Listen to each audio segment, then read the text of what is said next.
안녕하세요. 날마다 죽게로 1월 31일 큐티 가이드입니다. 오늘 함께 보실 말씀은 사무엘하 13장 7절에서 14절의 말씀입니다. 다윗의 아들들 중 암논은 굉장히 영악한 사람이었습니다. 지혜롭지만 꾀가 많고 자신이 원하는 것을 득하기 위해선 무엇이든지 할 수 있는 사람이 암논이라는 사람입니다. 다윗이 왕으로 했을 때 자기 아들들에게 집을 하나씩 주었습니다. 집을 주었다는 건 왕자들에게 필요한 여건들을 마련해 주었고 자신들이 마음만 먹으면 편안하게 원하는 대로 살아갈 수 있는 기초를 주었다는 것을 의미합니다. 본문에 등장하는 이 사고는 궁정이 아닌 암논의 집에서 나타나는 것을 우리가 보았을 때 왕자들에게 많은 혜택을 다시 주었다는 것을 성경 우리에게 분명히 보여주고 있습니다. 자신의 목적을 위해서 무엇인지 하였던 암논. 자, 그렇다면 이 암논이 어떠한 일을 벌였는지 함께 말씀을 봄으로써 성경 우리에게 무엇을 도전하고 있는지 함께 살펴보고 은혜를 나누기 원합니다. 1번입니다. 다윗이 다말에게 명령한 것은 무엇입니까? 7절입니다. 다윗이 사람을 그의 집으로 보내 다말에게 이르되 이제 내 오라버니 암논의 집으로 가서 그를 위하여 음식을 차리라 한지라. 암논의 집에 가서 아픈 몸을 돌봐줄 것을 요청을 합니다. 이것에 대한 필요한 부분을 채워주라고 다윗 왕이 요청을 하죠. 다말은 처녀이고 당시의 관례상 처녀는 쉽게 병문 안에 보내지 않는 질서가 있었습니다. 처녀를 결혼하지 않은 여인을 다른 집에 함부로 보내지 않는 것이 그때 당시의 질서이고 필요한 모습이었습니다. 그런데 다윗이 이 질서를 온전히 지키지 않고 자신의 뜻에 따라 행해 줄 것을 명령하였다라는 것이죠. 전체적인 흐름에서 보면 다말의 이 사건이 단순히 한 여인의 어쩔 수 없는 선택이 아니라 모든 배경에서 다윗 스스로가 지키지 않은 것, 그 부분에서의 실수가 시작되어져서 진행됐다라는 것을 우리가 볼 수 있어야 합니다. 2번입니다. 다말은 어떻게 반응했습니까? 12절입니다.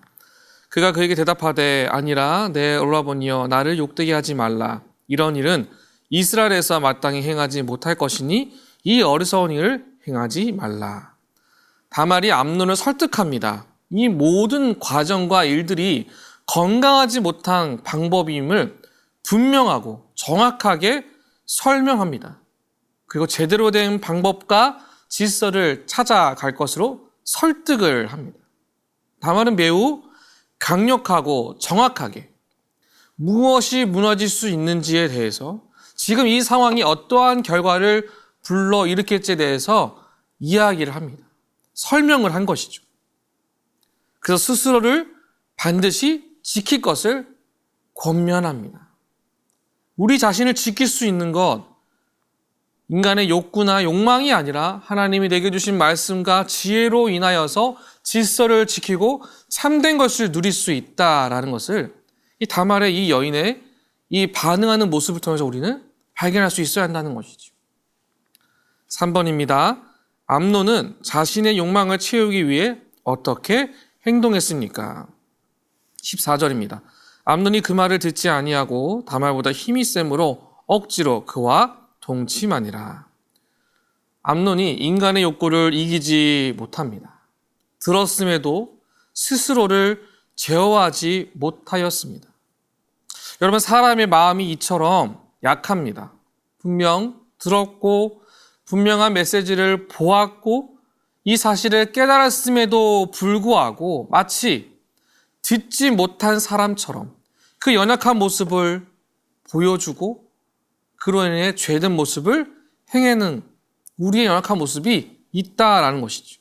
더 나아가서 들어도 듣지 못하는 이 안타까운 인간의 어리석음이 우리 자신의 모습과 영적인 건강함을 잃어버리게 만들 수 있다라는 것을 성경은 우리에게 낱낱이 보여줌으로써 우리도 이 모든 사실 앞에서 절대 자유하지 못하다는 것을 분명하게 설명하고 있습니다.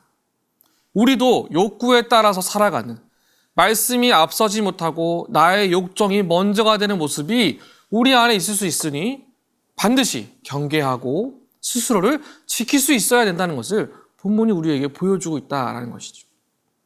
4번입니다. 다윗의 자녀들에게서 다윗과 비슷한 범죄가 일어난 이유가 무엇인지 묵상해 봅시다. 영적 전쟁터에서 이길 수 있는 지혜는 다른 것이 아닙니다. 오직 지금의 내가 있는 곳에서 버티고 이길 수 있는 능력을 구하는 것, 알아보지 않고 때로는 흘려보낼 수 있는 지혜를 갖는 것, 내가 원하는 것을 찾고 갈망하여서 그렇게 되기를 진행하기보단 지금 내가 있는 이곳에서 이 죄된 모습을 빨리 판단하고 흘려보낼 수 있는 지혜, 내가 지금 어떤 모습으로 믿음의 선한 영향력을 가져야 할지에 대해서 분명하게 먼저 파악을 하고 우리의 다음 세대에게도 이와 같은 영향을 줄 수 있다는 것, 나의 작은 말 한마디, 작은 눈빛 하나로도 영향을 줄 수 있다는 사실을 기억하면서 오늘을 담대히 말씀으로 승리하는 은혜가 있기를 간절히 소망합니다. 쉽지 않습니다. 그러나 하나님의 도우심이 강건하게 우리 가운데 이루어질 때에 주님은 우리에게 반드시 선한 일을 행하실 것을 믿습니다. 마지막 5번입니다. 내가 죄의 영향력에서 벗어나기 위해 즉시 해야 할 것은 무엇입니까? 악행과 불순종이 아닌 다음 세대에게 물려줘야 할 선한 영향력은 무엇인지 생각해 봅시다. 합당한 말씀의 지혜를 붙잡고 실천하여 오늘을 승리하는 것. 선한 영향력은 하루하루 매 순간 주가 내게 주신 말씀의 지혜를 담대히 드러내고 그것을 실천하고 가르치는 것부터 시작됩니다. 그러기 위해서 먼저 무엇을 해야 할까요? 내가 그 말씀 앞에 바르게 서 있어야 합니다. 날마다 그렇게 힘써 선한 주님의 능력을 사모하며 우리 스스로를 아름답게 세워가는 저와 여러분 모두가 되시기를 주님의 이름으로 축복합니다.